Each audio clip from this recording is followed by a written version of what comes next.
Hey, welcome to Genre Chat. I'm Caleb Walton, and tonight our guest is Miss Michelle Medlock Adams. Hey, Michelle, how are you doing? Hey, I'm good. Thanks for having me tonight. I'm really excited to see you. I see you guys are coming from a conference, and where was that? It was in Atlanta, so I'm a little bit hoarse. I've talked pretty much nonstop for 5 days, so I'm Wow. even tired of hearing my own voice. No, it's not. I work as an Allstate agent, so I hear myself on the phone all the time. And after I get out of work, I'm like, nope, you have to be quiet. That's right. So I know what you mean. I know what you mean. Well, Michelle, tell us a little bit about what you do, the different things you're writing. Specifically tonight, we're going to be talking about nonfiction for children, and it's kind of a special topic for you since you're actually teaching, if I remember correctly, a course on the Serious Writer Academy about that topic. So, That's right, several. mhm, You know, I'm a nonfiction girl by trade. I went to journalism school at Indiana University. mhm. Go Hoosiers! So, I was a journalist. I like to report the hard news, and I was a sports writer for a bit, and I covered all the meetings. I always say I started my career like one step above the obituary writer, which was really true. I was a police beat reporter, covering all the fires and things like that. It was pretty intense. And so I grew up in this nonfiction world because I truly like to interview people and tell their stories and get the bottom line and keep people informed. I love to scoop the other newspapers. That was the deal. I loved my job. And so it only makes sense that when I become a children's writer, I would still love to tell the truth in such a way that kids are enjoying it and they're getting the bottom line on things. And I'm giving the most updated information I can find about this person or this topic. And so it was really a natural fit for me to transition from writing nonfiction for adults to writing nonfiction for kids because I was already writing fiction for kids Mhm. and I'm a nonfiction girl. So for me, it was like the perfect marriage and I love it. It's my favorite. I like it better than writing fiction. I do. That's amazing that you have all those experiences. I mean, the reporter and the thing for the police, that is really cool. I bet that gives you good research instincts for stuff as well. It really does. I think I always say the best training you can have as a writer is to work for a daily newspaper because I was in the trenches. We would get come off on the police beat scanner and we'd run out to see what was going on. You'd interview people at the scene, and sometimes it wasn't quite that exciting. Other times it was just covering a school board meeting and there's people fighting all around. You're figuring out how to tell it Mhm. both sides objectively. So both sides are equally mad at you if you did a great job. That's pretty much how it went. That's the truth. I love that. I So love true. that. So that's how you know if you did a really good job. If everybody in town hates your guts equally, then you told the truth, you did it just perfectly. So, I mean, I grew up writing and in the trenches, learning how to hit a deadline and interviewing everybody from a guy who owns the prize potbelly pig. Yes, I wrote that story. To interviewing, the governor of Indiana who comes through town. So you learn how to interview all kinds of people with all kinds of stories. You find out everybody has a story and learn how to get their quotes right so that they'll still like you when you see them at the supermarket next week, that you quote them correctly and you're fair to everybody. And you learn how to write accurately and you learn how to write tight and very quickly. Because if they say, back in the day, they would do column inches. They'd say, Caleb, give me a story about this pot-bellied pig named Petunia. I want 15 column inches. If you give them 18, the last 3 aren't going in, so it better not be anything too important. Like they just had this one little slot for you. Yeah. So you learn how to hit deadlines and learn how to interview people, how to respect people, how to make people trust you. I'm a great interviewer because of that training. So I think that really did set me up to be able to write for children. And people say, well, how is that? Because I learned how to write tight and say a lot in a few words. Mhm. So, you have a huge story and they say, we've only got 6 column inches, make it work. Are you kidding me right now? One quote is 6 column inches. Exactly. So you learn how to tell the story pretty quickly, get right to the heart of it and get back out. And with kids, when their attention span's out of about a fruit fly, and they're off your lap and down the hallway before you can get to the second page, you have to learn how to make it interesting. You have to get in and get out. And if it's the truth, you're telling some kind of a nonfiction story, you got to get the juiciest, most exciting parts and use real active verbs and things, or they're going to be down the hall. So that was good training. Skill. And that's probably even because I was actually going to ask you, is it easier to write for children or is it harder to write for children than adults? It sounds like it's a lot more challenging. In my opinion, now other people may have other opinions, but having written for adults and children since I graduated from college back in 91, so it's been a long time. I would say writing for kids is way harder. It's also more rewarding. I mean, and I'll say funner because funner is a good kid word. It's so much more funner, but it actually is fun. It's really fun to write for kids. But now it is more work because, especially with nonfiction, you have to take facts and figures and interesting statistics and things, and then make sure you write it in such a way that doesn't read like a report or that the kids don't think it's work, that they actually want to check it out. It was interesting when I was, my girls were little, we lived in Texas, in Fort Worth, Texas, and they went to Eagle Mountain Elementary School, and they asked all the parents to volunteer, you know, whether you helped with recess or you worked in the cafeteria or did field trips. Well, I volunteered to read in the library because I'm like, oh, I love books and I can read to the kids and see how they respond because I'm a writer. And they would let me test mark some of my books, which was awesome. Oh, but I would like the best ever. I'm like, oh, yeah, how often can I do this? But when I was behind the desk and I was checking books out for kids, I noticed that, yes, of course, I checked out some fiction, but the most checked out books that were always on waiting lists were nonfiction books about spiders and sharks and whales and fluffy bunnies, and you know, so animals were a big hit, and biographies about who the latest American Idol was, and you know, the big movie star, and that those were always checked out. There were a lot of nonfiction books being checked out, and then of course, depending on what grade was doing what section where they had to learn things about, like Cleopatra or mummies or whatever, then all those books were being checked out because they had to do reports on them. So I realized early on in my career that nonfiction is getting a lot of reading. You know, kids are reading it. They're checking it out. They're buying it. They love it. So people who just want to write about little fuzzy bunny, you know, and the adventure going into town and becoming a fireman or something, those are fun. Those are, and I like to write those too. But it's easier to break into nonfiction children's writing because it's everywhere right now. It's really a trend. And also, kids will love you. They love nonfiction if you tell it in such a way that it's interesting. And that's the key. That's the key. What all types of nonfiction do you write? I know you mentioned a couple of those there, and I remember seeing those on your bookstore, a couple of those types of titles. What all different types of kids nonfiction do you like to write? So it depends on which publisher I'm working for. A lot of nonfiction books are work for hire, you know, meaning that there's no royalty. It's just, we're going to pay you X amount of dollars for a book. And that one of the things I teach, I have 3 nonfiction courses on Serious Writer Academy. One is just by myself. And then I partnered with a good friend of mine, Wendy Lanier. I think she has 38 nonfiction books for kids now. And in the educational market, she used to be a teacher. She taught science mostly. So, you know, teachers make the best, they make the best writers, I always say, especially for nonfiction. And we're really good friends. We've known each other for a long time, met at Glorieta Christian Writers Conference like a million years ago. So it was fun, you know, playing off each other, but also we have different strengths, and we just really worked well together. We talk really fast, but we have lots of good resources. So there's a Fast Talkers Club, right? Fast Talkers, all in. So it's writing nonfiction for kids, and then 2.0 and then 2.5 is what we call them. Those just were released, and then we have some other courses coming out as well. But in one of those, we talk about the library market, writing library books. And so for this particular company, which is Mitchell Lane Publishers, they would assign you topics. So this one's about Jessica Simpson, and they just said, hey, you know, what happens is once you get into the freelance pool of writers, which I teach that in one of the classes that on Serious Writer Academy, you send a pitch letter, some samples of your writing, you know, really pitching yourself, and then let them know, hey, I'd like to be a part of your freelance pool of writers. So when you make assignments, I'd like to be able to try one and see if I can get a book. And so what she does, the editor will send out a couple, 3 times a year, we need books on such and such and such and such, and who's interested. And one was about Jessica Simpson. I said, oh, I like her. I'd like to write that book. So I did. They're very simple. That, you know, they give you, they find the pictures, you write the cut lines.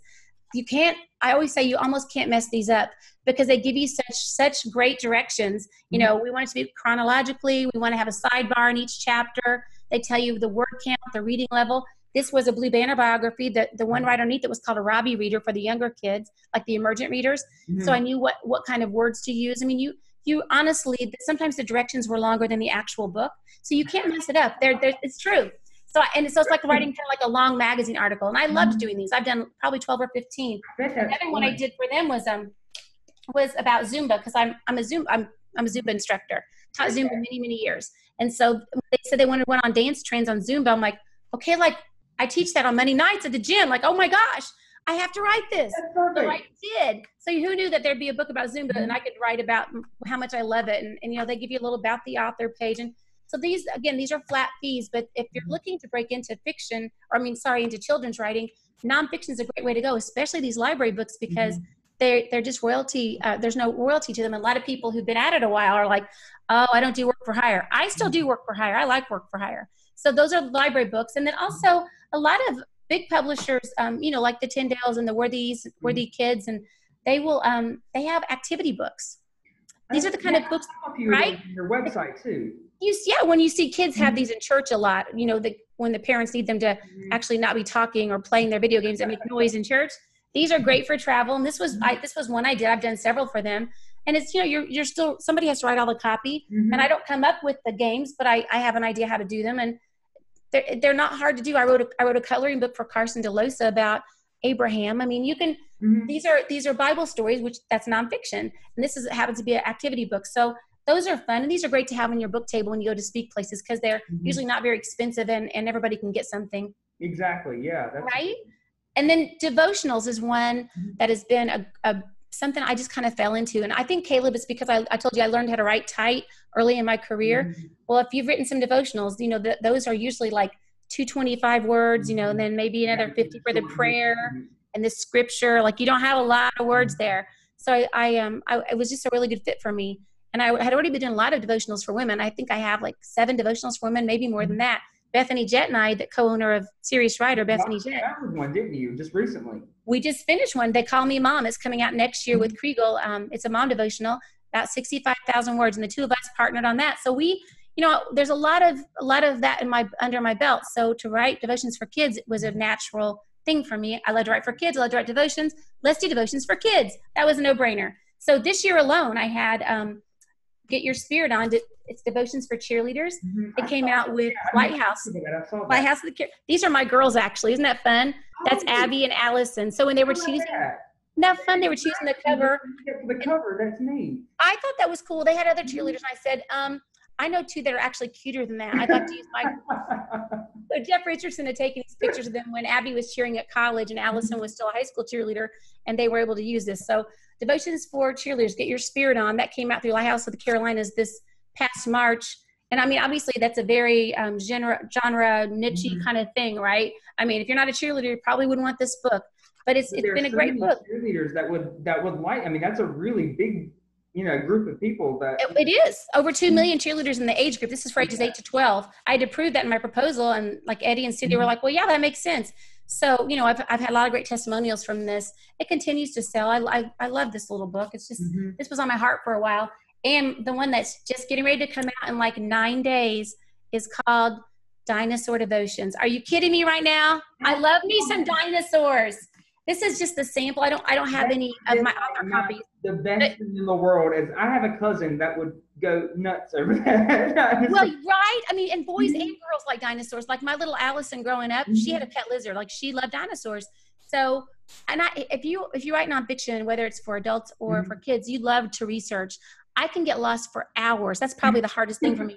Hours researching, because I just love to learn stuff. Like I always say I'm a good person to phone a friend, because I know about an inch about a million things. So if you're ever on a game show, I'll remember to call you. I always know random crazy facts because I just love to research stuff. I saw that. I think it must have been a pre-order on your website. Yes. And I was wondering what Bible stories, what materials do you use for that? Because that is such an amazing, I would have never thought to put those two together. But you're not the only one, because I found out the Lifeway would not pick up that book. So how do you relate dinosaurs to the Bible, Michelle? I know. Well, I mean, that's why it was a God idea. Well, for instance, when I would find out, there's so many dinosaurs you can study. And I lived in Texas for 10 years, and Dr. Carl Baugh, who has the Creation Museum out there with that, he found dinosaur bones, always going dinosaur digs. He was on the TV station a lot that I used to work for, the TV program. So I would see him, and I loved to listen to him talk about all the dinosaur digs. We have always we love lizards and dinosaurs in our family, always have. So remember The Land Before Times? We owned every single one of those, plus the sing-alongs. Like, my girls loved that. To watch that as a kid. I mean, everybody did. The old animatronic show that Jim Henson put on with the dinosaurs. Yes. Was on. What was that called? I'll admit that. Listen, I think everybody who's being truthful watches those stuff, and we're just fascinated. So, like, this is kind of how I did it this is how you can make nonfiction fun. So I would try to find something unique about each of the dinosaurs that would somehow have a spiritual application. So the Brachiosaurus, I mean, you probably have Dino stats down the side, what family it's from. It was supposed to be about 30 feet tall, 82 feet in length, weighed between 40,000 and 100,000 pounds. We don't know for sure, because I couldn't really interview any of those guys. They haven't been around in a while, but we're guessing. And reporting skills won't help when it comes to that. I mean, you know, I had to do a lot of research. I mean, I had like 20 dinosaur books. I have a picture on my Instagram of me looking over this big pile of books, but it was so much fun. So this particular one I talked about, that he was actually a gentle giant, even though he was so big and he was so intimidating. When he walked, the whole ground would shake because he was such a big, scary presence. He ate plants. He wasn't even a ferocious meat eater. And so it's about how sometimes we misjudge people based on their outward exterior, but God in the Bible says he looks on your heart. This was actually a gentle giant. So just something simple like that. So the scriptures, 1 Samuel 16:7, the Lord said to Samuel, don't judge a man face or height. I don't make decisions the way you do. Men judge by outward appearance, but I look at a man's thoughts and intentions. So, I mean, that's kind of, and then isn't that fun? I would have thought to put, but that is so, I have a cousin that I seriously will buy that from. He's 6 or 7 years old, and every time he comes up to me, he has this random dinosaur fact with words that I can't even pronounce. Well, you can now, because I tell you how to do that. See, I actually have that little help that tells you how to pronounce it. We've got the Digging Deeper, which is more scripture, and some Jurassic journaling. And a did you know fact, like, did you know that Brachiosaurus means arm reptiles?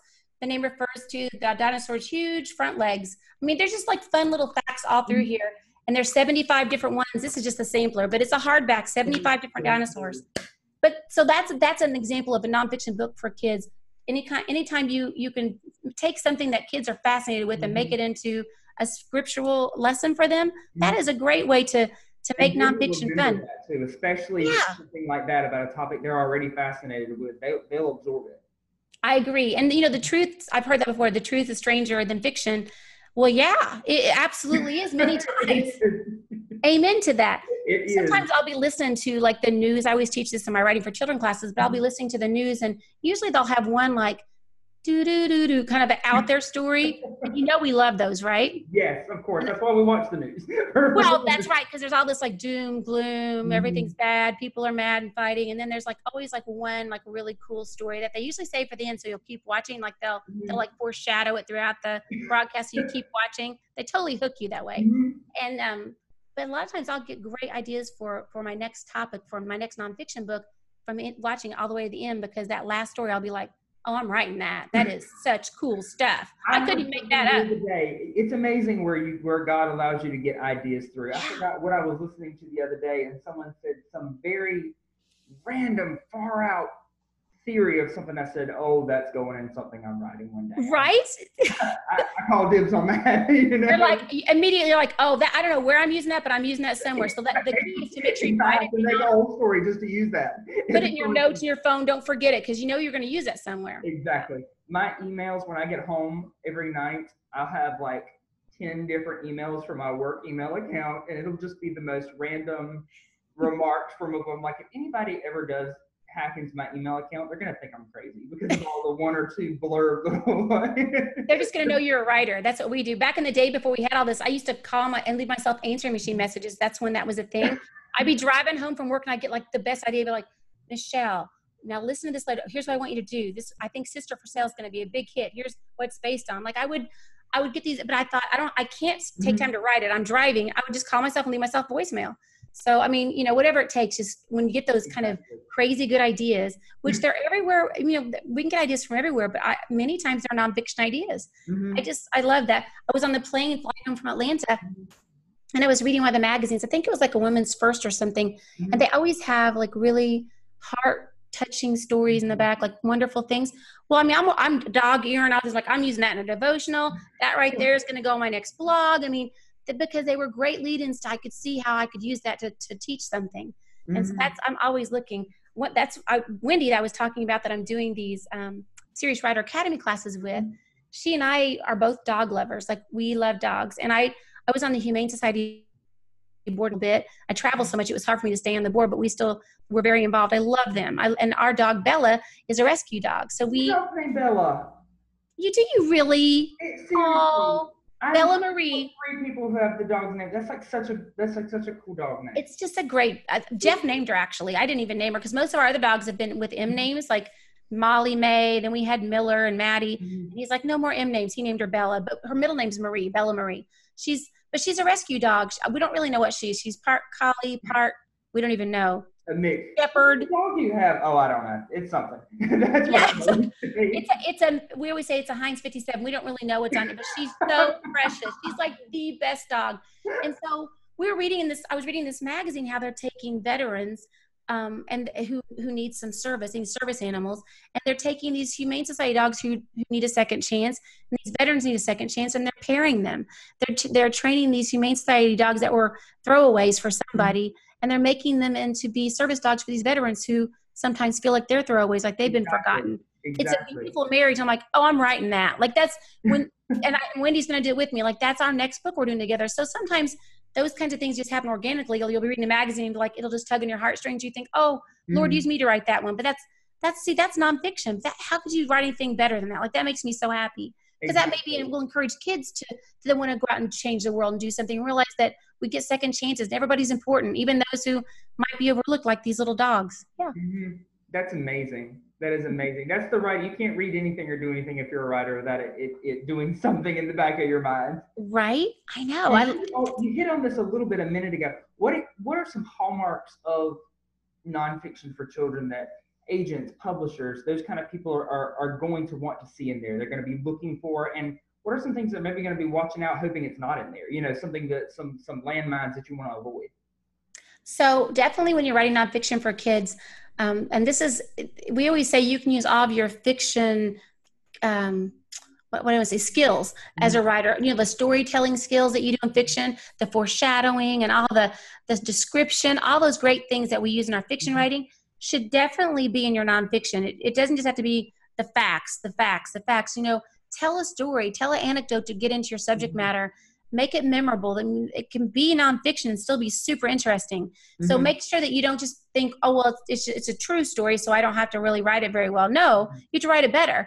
But you just have to tell it the same way with all those same, you know, put me right there at the scene and let me smell what you smelled. Let me hear what you heard. All those same characteristics from fiction, utilize those in your nonfiction. The other thing is sometimes in nonfiction, people will take liberty they shouldn't. And they'll just be like, well, this is probably what happened when nobody knows for sure. Yeah. That is such a huge no-no. If it says nonfiction, you have to just stick with the facts. So sometimes when I'm in this one nonfiction writers group with these amazing women, I don't even know how I got in this group. It had to be an act of God because all of them have like over 100 books and are like these crazy, amazing writers in nonfiction. Very well known, you know, both in nonfiction and in the ABA and the CBA markets. And I snuck in this group. I love them so much. We meet once a month on Tuesday night, and then we have a conference together, 11 of us every year. I've grown so much by learning from them. But they always, when they're in their other writers group, critique groups, because we all should have critique groups, somebody will say, well, you need to like tell what that letter said. Well, the thing is, nobody knows what that letter said because it's not documented. You know, if it's not on microfilm or nobody saved it, if it got burned in a fire, we can't just make up what we think it should say if we're calling it nonfiction. Exactly. So I think that's one of those red flags you got to watch out for. Don't try to church it up and make it a better story by making stuff up because you think that's how it should be. If you can't find it and back it up, because you got to use sources. If you can't back it up, don't put it in there. Because and that's that reporter mind, that's it. Reporter instinct coming in. You got to have your source. You got to have your sources. And I'll tell you what, Wendy Lanier's teaching a class on that, of how to keep track of all of them. I wish she taught it, 6 months ago to save me a lot of time on the dinosaur book. I'm like, you're about 6 months too late for me, but thank you so much. Because that was happens either. Oh man. That was a bear trying to keep track of all those sources and page numbers. And where'd you find this fact? And where'd you verify that? And you want to have 2 to 3 sources for everything. So make sure you keep track of your sources in a separate file so that when you turn it in, you'll be able to prove where everything came from. Exactly. And that's one of the other things you got to be careful with nonfiction is that you know where you got the information and make sure it's a credible source. If Wikipedia is your main source, you're going to not ever get another assignment from that publisher. Just know that is the kiss of death right there. Exactly. That's what I always, even in school, that's what the teachers always said. I need you to cite sources, not Wikipedia. Ever. It's a great way to just kind of get dip your toe into that topic to kind of figure out where to go from there, but don't make that your source. What are some good websites that you do use that are credible? Like, I feel like I've heard some people say Encyclopedia Britannica is a good one to use. Different news sites. What are some of your favorites that you like to use? So there are several I go to. I also go to a lot of the museum sites, like if I'm like Natural Museum of History, like those kinds of sites. Anytime you can find other books that have been written about your topic. Now, a lot of times when you're doing these library books, like I spoke about earlier, they don't want you to reference other books for kids that would be competitors. So like, if, you know what I mean? But like for my dinosaur book, I did a lot of online research because there were lots in scholarly journals, you know, a lot of these archaeologists today, those kinds of things, a lot of university presses like that would be a great thing. And like I said, museums, they often have great things. Anything that is public domain that you can go back and like at the Library of Congress, those kinds of things, and look through. I wouldn't have thought of that. That is a Library of Congress website would be a really good source to use, because it is. Well, and like if you, let's say you're doing a biography about somebody, this is the most fun thing ever. If you go to, let's say you're doing a book about, I don't know, somebody famous, Babe Ruth. So you can go, there's, you know, museums, there are whole huge displays in his honor. Well, go to the source, go, you know, if there's no family members left in his family to interview, many times you can. Usually they have books out there that you can read, their books that were written for adults. Get stuff from that, document it all. Go to the museum, you know, go, if you're writing about a geographic location, oh my gosh, that's a great reason to travel. Go there, go to the museum, you know, like go to the ballpark where he hit that famous, like go there and experience it. And then go look, read what other people have written and interview other fans and people who were at the game. And you know, you want to try to put yourself right there. And people that you interview, I think it's best to always get people, but you can't rely on people because people forget stuff. So make sure you can verify it. They'll bring the color to the story, but then go back and double check everything. I always like to have 2 to 3 sources for everything I'm doing. And that way, if I'm ever challenged, I can be like, well, you may not like this source, but these 2 also said that. Make sure that it's a very... That's the mark of a professional at that kind or somebody that's really scared of being wrong. I think that's I really hate being wrong, so I like to be able to have somebody back me up on that. Oh, I have to use that. That is awesome. True. Well, I know you once again, you kind of hit on this a second ago, but I'd love to hear more about it. You were talking about the short attention span and the things that you do to compensate for those short attention spans. I know most books for kids and for young people are going to be significantly shorter than, you know, full-length novels or full-length books on stuff. What else do you find that you do to help keep their attention, especially if it's a topic maybe that they're not even familiar with, something new they're trying to learn? I think that there are a couple things you can do, especially when you're dealing with nonfiction writing for kids. You always have a story. You know, you start with the anecdote, draw them in with something that they can relate to. Keep it funny. If you can add humor to anything you're writing, whether it's for adults or for kids love gross and they love funny. And you know, I'm telling the truth. So if you can add something funny, like in my, I use this as an example. When I did the book on Cleopatra for Mitchell Lane Publishing, they wanted a sidebar. You know, that's that extra information that relates to the chapter, but doesn't really fit in the main chapter's body. And so they wanted one for each of the 6 chapters. So I was really careful to choose very interesting sidebars, because kids, what they do, usually those are in different color. Like in these books, usually in the sidebars will be treated a little bit differently. They'll have them in different shaded color or something. Your eyes go there first. So, you know, especially if there's like a lot of stuff, you're going to go, oh, what's this about? I want to look what this is, because it looks pretty. You know, and it looks different. So my eye goes there first. I'm going to read it first. So make sure that that's interesting.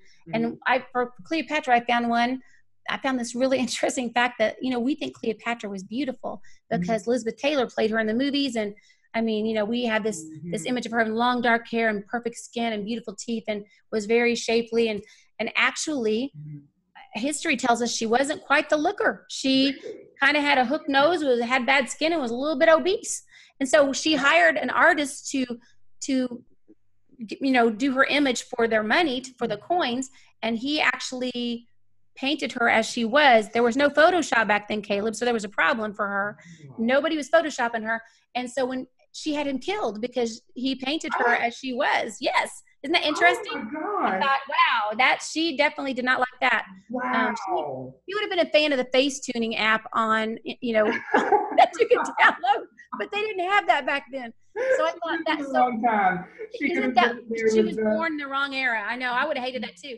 So I called it Cleo, hot or not. And it was just this little funny sidebar about what I just told you. See, that's, even you were like, oh, your reaction. Kids thought that was cool. So anything that you can find that's going to keep their interest, you want to put those in sidebars. Sidebars make it interesting, keeps it moving.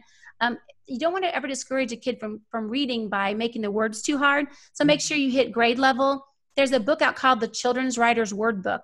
And I've got the hardback one. Mine's a hardback pink one, but they have a softback put out Writer's Digest book. It's purple, the softback is. I think Alejandra Mogliner is the gal that wrote it. Anyway, like let's say the word is discover, and that's like a 3rd or 5th grade word. And I need to write for the kindergarten 1st grade level. So I can't use discover. It'll suggest the word find.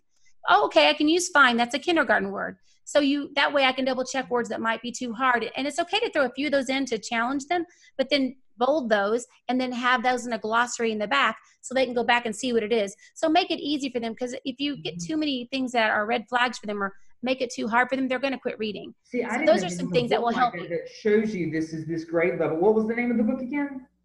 Children's Writer's Word Book.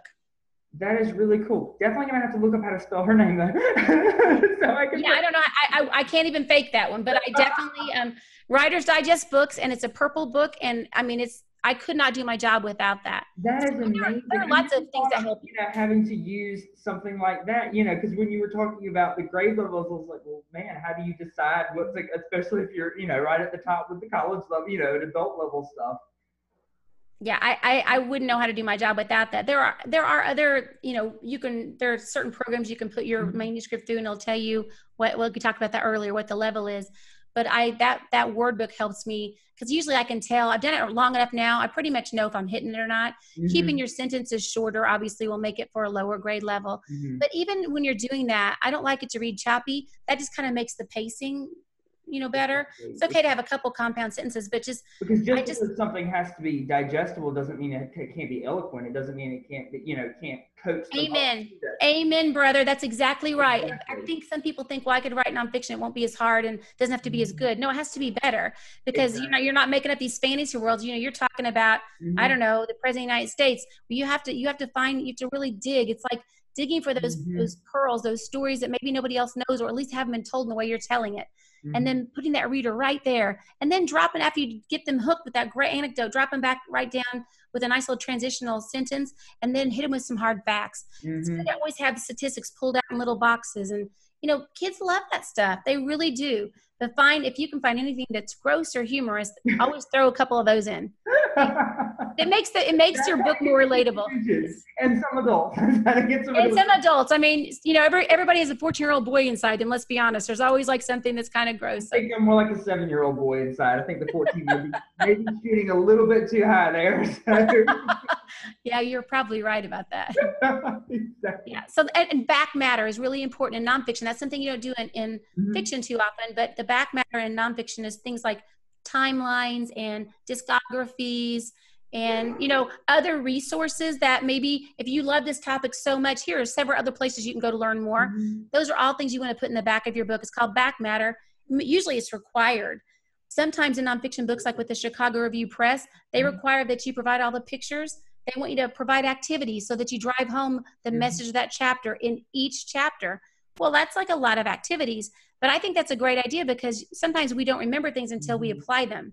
So it's kind of like with devotionals. There's always that takeaway, and there's like, today go out and be kind yourself. Here's something you can do today, a random act of kindness. For a kid, especially, it's, that book that we read before we went and did that activity, that before we visited this place or did this thing, and that really helps get them in the mindset. I agree. Homeschool groups love that too. When I was a kid, and I had forgotten about this till just now. Every night, my parents I would get to pick out 3 books. We would go to the library. My mom had a huge, huge canvas bag, and it would be so full that I could not carry it out. And every night we would read 3 books, and some would be nonfiction, some would be fiction, and everything before bed. And it was just, you can't pay for memories like that. That's a good mom. I'll tell you that. Then the thing is you fell in love with books, probably through that.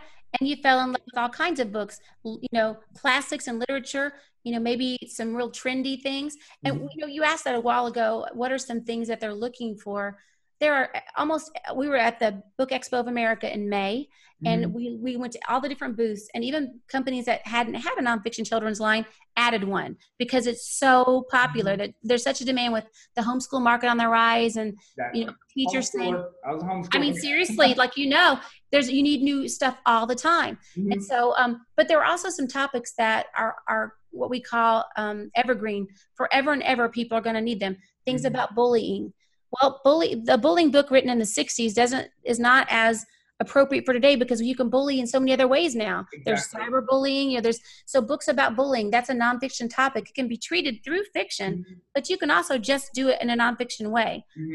Books about fear, like I have a book called I Will Not Be Afraid, and I use scripture. Everything that a child's afraid of, there's a scripture to match that. Afraid of storms, here's a verse about storms. Afraid of meeting new people, here's a verse about that. So, and then concept books, ABC, counting books, seasons, any weather, all those things are nonfiction book. And think how many you see in Barnes and Noble or on Amazon. There's new ones needed all the time. You can make those super fun.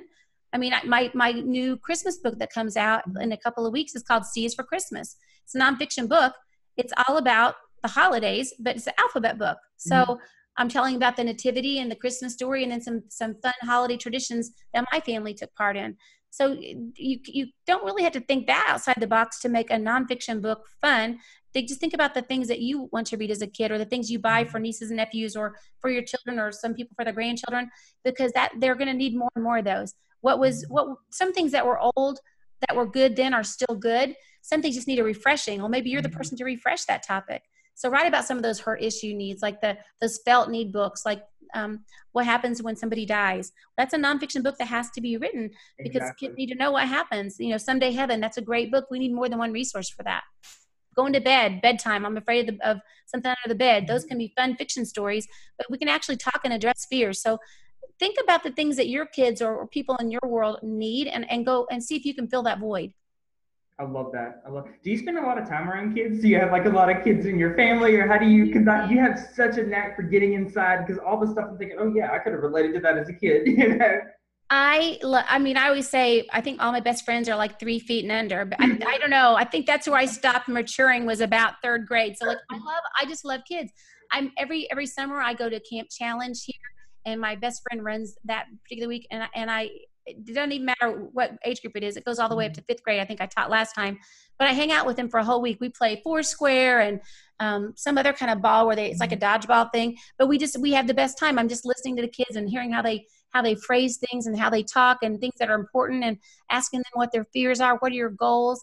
I mean, if you don't love kids, this is not for you. You have to really love your audience, and you should be reading what they're reading. Like, I always teach when I teach at Taylor as an adjunct professor a lot. I teach writing for children, and I'll say, you need to be reading the genre you're writing. If you're going to write nonfiction for kids, you should be reading nonfiction for kids. You should be reading what they're reading and figuring out, okay, there's been a lot of hurricanes. So how can I write about this hurricane in a way that kids will understand it and digest it and want to read more and know more about it? I mean, your book might actually be the reason that this kid goes into meteorology in the future. Like, you always think about, when we do spiritual books, oh man, this is getting the word of God in their heart. And that's so important. And I do a lot of that, but it's also just good to write books that are going to help them and feed their brain too. And feed this, might be a dream that God's put in. They didn't know was there until they read this book about meteorology and go, oh my goodness, I want to do this. Exactly. I mean, some people think, well, writing nonfiction for kids, maybe that's not as special as writing a big novel. Actually, it could be a book that changes a kid's life. How much more special does it need to be than that? Exactly. So yeah, hang out with kids. I'll volunteer at church, volunteer to babysit for nieces and nephews. Just be around them. My Bethany J, I always talk about her, but she's one of my very best friends, and her little boy, she's got 3 boys. I never had boys. I always had girls. So like, I'm Aunt Michelle. Like, when I'm there, I hardly get any work done because I'm out playing football with Jeremy, or we're playing Fortnite. Like, we're playing, like, we're together, because I love kids. You have to love the people that you're writing for. So yes, spend time with your audience so that you won't write down to them. That's like a big turnoff. Editors hate that, and kids hate that. I love that. We honestly only have a few minutes left. I had such a good time talking. Oh, me too. I've learned so much about this. I didn't know a lot about this particular genre. I feel like I've learned so much about it. I might want to try my hand at it myself. Tell us really quick. I know you've got a really cool conference coming up. We do. The Children's Writers Conference. Mhm. I'll tell you what, we are thrilled about this for literally, Kayla, for probably 3 to 5 years. Every so often, I'll just, you know how you just hear God's voice, not like in the Charlton Heston or Morgan Freeman voice, but like just right here. You know, I just would hear, like, I knew God had been talking to me about having a conference just for children's writers, Christian children's writers. Because here's the thing. I'm a member of the Society of Children's Book Writers and Illustrators, SCBWI. You should be a member too if you're writing for kids. SCBWI.org is how you find that. But that's a secular organization and many times quite liberal. I'll just be honest. You know, they're not always, I mean, I almost have to prove that the books I've written for worthy kids is actually not self-published or whatever, because that's just not one. They're like Scholastic and some of the others. So you have to know that going into it. But I always felt like a lot of the Christian writers conferences, and I've taught at most of them, that there will be like just one children's writing track, and maybe they'd have a token couple, like Jesse Floria from Focus on the Family Clubhouse Jr. will be there. I love him. He'd be there. Maybe awesome. He's great, and maybe like one other, but then that would be it. Family kid, he's like a celebrity. I mean, like I love him too. Our kids grew up with that magazine. But here's the deal: there was never just like a whole bunch of them. There would be maybe one editor for kids, maybe one agent who might take a few kids, things like Kyle Young. But most of the conference was for women, you know, for like fiction, like for adults. And I always felt like at Thanksgiving, like being at the kids' table. You know what I mean? Like when you're a kid, you want to graduate to the table where the adults all sit and you're at the kids' table with all your cousins.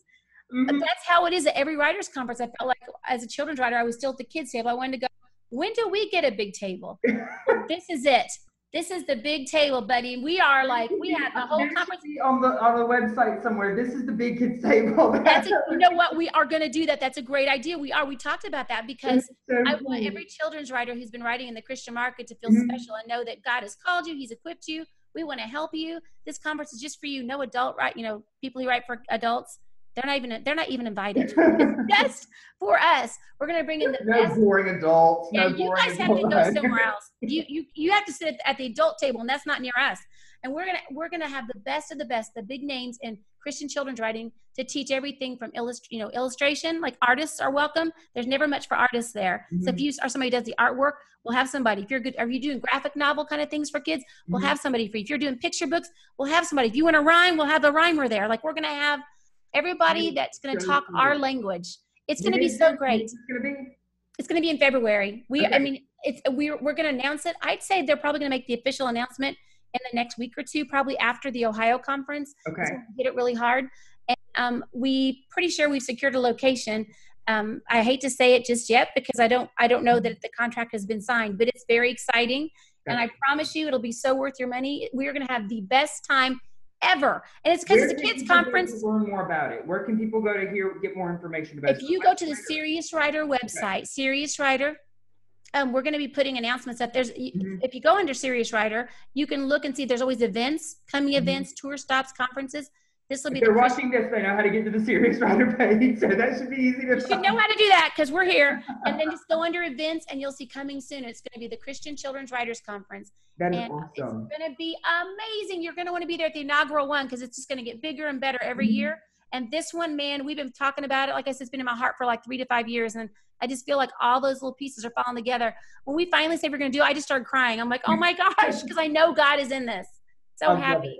I love it. Well, besides the Serious Writer page, because I know you've got some stuff on there, the Academy and things like that. I know you also have a website. What's that? What's the address for that? I do. Thank you for asking. It's MichelleMedlockAdams.com.